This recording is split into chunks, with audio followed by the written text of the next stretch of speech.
As long as it's kind of old, if I have to think about it, then I like it. So just one of those things where, you know, using your brain and having to think and make something work, or, you know, not your ordinary stuff. Well, welcome to a new Dave's Classic Garage Tours video, and Adrian there dispelling any notion that millennials or anyone younger aren't into classic cars. So let's get straight down to it. He's got a track-focused exhaust to fit. This 993 Porsche Carrera is in for an exhaust upgrade. The customer has chosen a Fabspeed unit from the US which is tuned to deliver better sound and performance. It's probably about a 25 horsepower power gain, so yeah, should be a bit more of a linear power curve as well, so, and lightweight. Explain to us what you've done so far. Okay, so the headers have been installed, which obviously are all stainless steel. So these are all high flow stainless steel units, much lighter and provide a lot more airflow than the standard units, you know, which are down there. So now we've just got to install the rear cats and the exit pipes. Yeah, this system retains the factory exhaust heat-in system, which are these pipes here, which run to the front of the car. And yeah, it's all a really nice unit. Was it a long wait for this to come into the country, this one? I believe it was about a, yeah, 8 week wait. It's all made to order, these stuff. So You're presented with a bit of a problem at the moment? yeah, well, if you come over here, this factory mounts this little bracket that supports the engine cover. As you can see, with this new pipe in, just isn't going to work. So we're going to have to modify, just cut this little cover thing off just to make it work, so we can still run our plastic engine cover, just to protect all this from the elements and, you know, stone chips, etc. Right. Yeah, then we'll go on to install the the rest of the system. I'll let you get on. This particular kit is described on the Fabspeed site as designed specifically for use on the track, but works well for street drivers who want an aggressive and track-inspired exhaust note. With the headers already fitted by the time I arrived at the workshop, it was just a matter of attaching the mufflers and tips. But as you'll see, even when spending multiples of thousands on an upgrade, it doesn't necessarily all go to plan. Alright, it's ready to start.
Despite numerous adjustments, Adrian wasn't able to rid the blow from one or two connections in the exhaust proprietary ball joint system.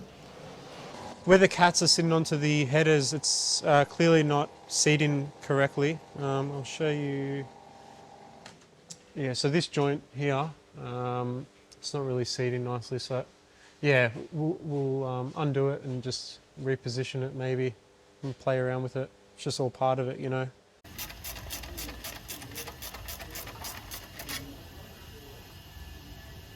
But with the aid of some exhaust sealant and an owner eager to get out and drive the car, the problem was soon overcome. Unlike the exhaust tips placement, which had everyone a little miffed.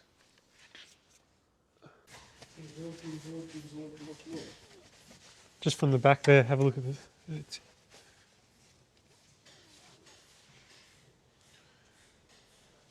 See, I'd like this to go a little bit more in. Yeah, But that's on max. yeah. I think this one's sitting higher too, Adrian. Like what?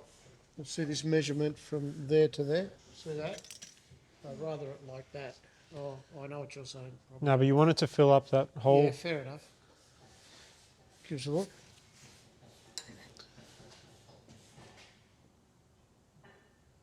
If you go 35 mil, I reckon they'll be in line with that lower section and get that tool of mine, you know, the spreaders. Well, 35 mil anyway. Okay, Adrian, there's a lot of deliberation going on. Well, sorry, a lot of sort of adjustment going on. What's going on? So we're just trying to center the exhaust tips in the, you know, bumper bar cutouts. You've got the measurements right; they're all showing the right. But what, Yeah. There could be something with the actual. Well, with bumper. these older cars, you know, these bumpers, you know, who knows if they've been changed, if they're aftermarket. Sometimes, you know, they're not perfectly square, or so it's hard to judge by sometimes measurements. So sometimes it's actually best to stand back and get it just by eye and what looks best. So, which I think is what we're going to have to do next. But yeah.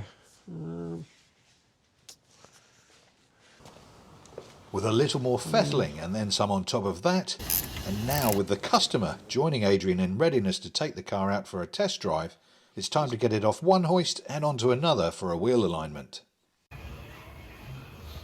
So at the end of the process, we unfortunately had to make a decision whether we wanted the exhaust system to be sitting and working in harmony where all the joints are correct, or the tips to be, you know, sitting nicely. So yeah, we ran into a few little issues with sealing the exhaust up, but we overcame it in the end. A bit of sealant, just a bit of tweaking, but you know, we got there in the end. The customer's happy, and that's the main thing. We had to make a choice. It was either one or the other. So we kind of had to just decide to, you know, have it a little bit tilted to one side, but you know, everything's working in harmony and flowing as it should. The cause of that now, though, what do you think is that's down to? Just the age of the vehicle, or? Could be, yeah, multiple things. Age of the vehicle, the production of the exhaust. You know, they make them on a jig. Every car's maybe a little bit different. Bumper bars on the car, if it's an OEM bumper, has it been changed? So there's many things that, you know, can cause it.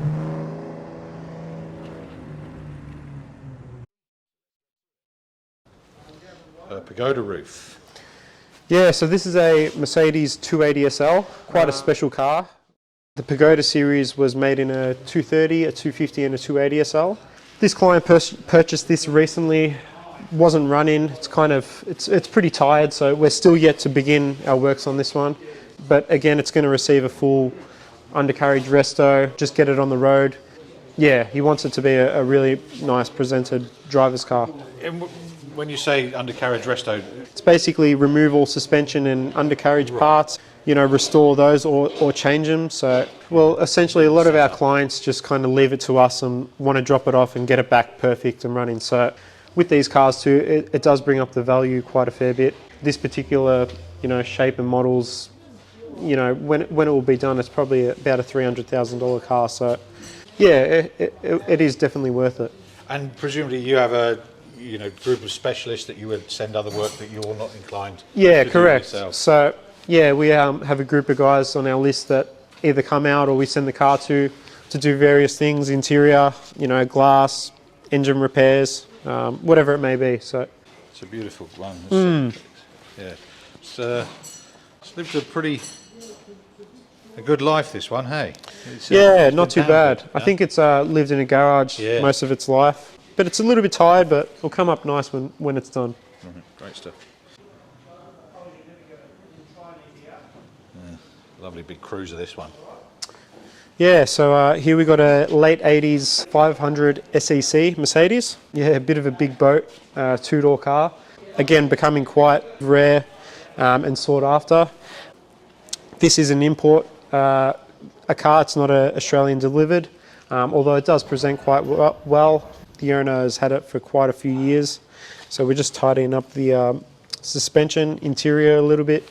We're running all the Bilstein shock absorbers in this, all custom springs. we achieved the heights we wanted to.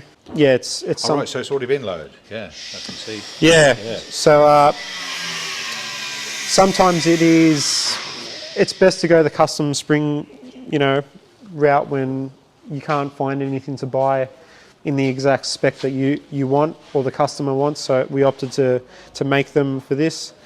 Yeah.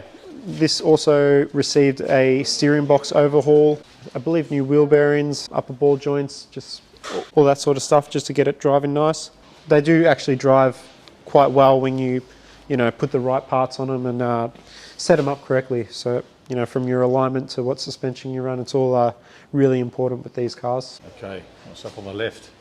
Yeah, so here we got a early 70s Lamborghini Urraco. Quite a cool car, very rare. You definitely don't see many of them on the road, or in Australia that is. Yeah, so this is again another kind of recent purchase. Being kind of, circa 70s car, everything's kind of a little bit old, rusty, not working to where it could be. So pretty much in original condition when you came. Yeah. So, you can see everything's a little bit tired. So in the process of kind of stripping all the suspension and just slowly rebuilding everything from springs to shocks, bushes, ball joints, just going right through it. So he wants it to drive nice and be a nice cruiser. Again, this is one of those cars that it's sort of worth spending the money on. So he's just left it to us to get it to whatever spec we want it to. Yeah, you can see that we've had all the springs powder coated because, it's just the right way of doing it. So we were happy with the heights, so we had all these powder coated just to look all new. So they're not the original springs, though? These are the original wow. springs. We were happy with the spring rates and the heights of the car, so we've opted on keeping them. So I hadn't presumably done many miles? Yeah, I think it's only got about 45 or 50,000 on it, so we just opted to restore them. We've got custom shock absorbers being made, so paired along with those, it should work pretty well. But yeah. And engine-wise? It's a V8. Doesn't produce too much power compared to today's standards, but it's a cool sounding car that definitely grabs your attention when you hear driving past. It's a great colour as well, isn't it? Yeah. And what about yourself, Adrian? What do you like working on? I'm I don't really mind as long as it's kind of old. It makes if I have to think about it, then I like it. So just one of those things where using your brain and having to think and make something work, or not your ordinary stuff. But yeah, as you can see, we kind of work on everything sort of different here. All makes and models, so it makes it interesting. Keeps it different. Right, well, mate, thanks very much for your time today, and we'd like to come back and visit for sure, you, anytime. Watch some of these projects progress. Most definitely. No, thank you. Awesome. Done. Thanks. If you love this video, you're going to absolutely love this one. So click on the screen and watch that, and I'll see you in the next video.